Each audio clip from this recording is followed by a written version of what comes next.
So I'm going to tell you about the lesions of primary and association auditory areas. You know that primary auditory area is 41 and 42, and association auditory area is area number 22.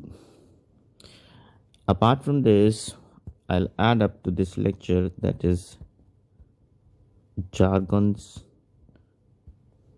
aphasia. Okay, so we are talking about area number 41, 42, that's primary auditory area. So if lesion there's a lesion in this area, now what will happen? As I told you before, that the entire pathway, auditory pathway, was conveyed by the help of 5 order neurons, right? So this auditory radiations reaching from MGB to area number 41, 42, although few of the auditory radiations reach to area number 22 also, association auditory area.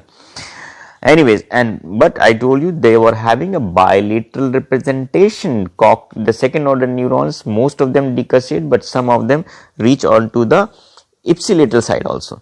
So because of bilateral representation, important is that this has a bilateral representation, the auditory pathway. So there will not be a complete deafness, right? So what will happen? It will cause to unilateral lesion. Let's say if there is a unilateral lesion of area number 41, 42, right? So that person will be able to hear normally, of course, with the opposite ear, but with the same ear also he will be able to listen perfectly, right? The reason is, if there is a lesion here on this let's say on the right side, right, but the sensations from if there is a lesion on the right side, so the sensations of auditory sensations from the right ear will reach to the left auditory areas, right? And from the right auditory area, the ipsilateral fibers also will reach to the same side. So that means you will not have much of problem on the same side, basically not even onto the opposite side. But in case of unilateral lesion, of course, the diminution in the activity of hearing in both the ears will be seen, and the loss is greater on the opposite ear. Okay, because maximum fibers are coming to this primary auditory area from the opposite ear. So basically you will be hearing less from the opposite ear. Only this will be a defect.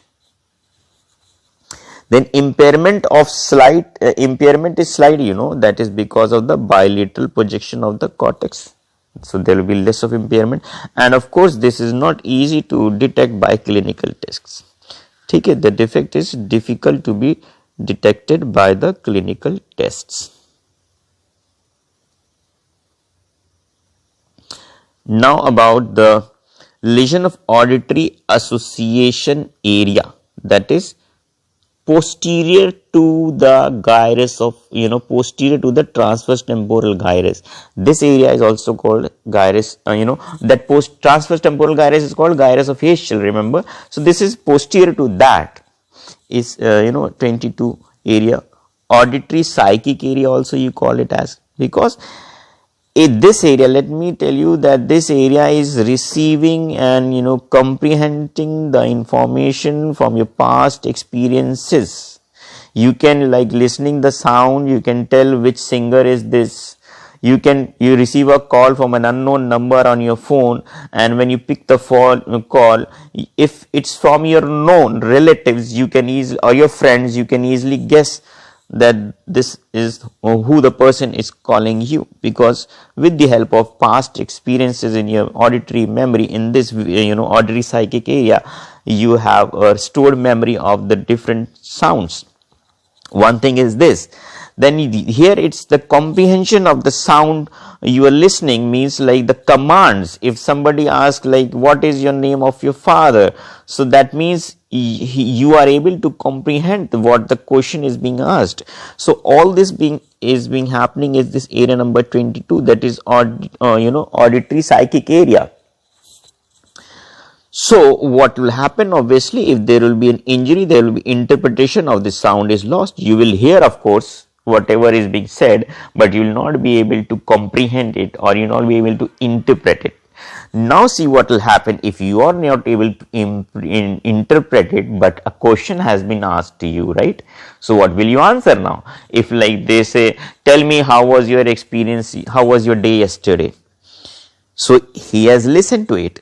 Now if he starts describing it, basically he hasn't got the question, understood the question, because of the problem in understanding is like, auditory impulses lies here in 1822. So he will start speaking because Broca's is fine, 44, 45, like inferior frontal gyrus, these areas are working fine, 41, 45. So he will start speaking because he haven't understood the question, he is not able to comprehend the question. So he will, but to give an answer, he will start speaking out. But what he will speak out, he will himself know what he is speaking out. So he will continuously keep speaking out, but his language will be fluent and sharp and clear cut. There will be no problem in his speech. But now the examiner will not be able to understand what he is saying, because examiner is getting to hear the words which are something abstract words. He may himself have, he may start in even originating, creating new words. So that type of speech is called Jagron aphasia.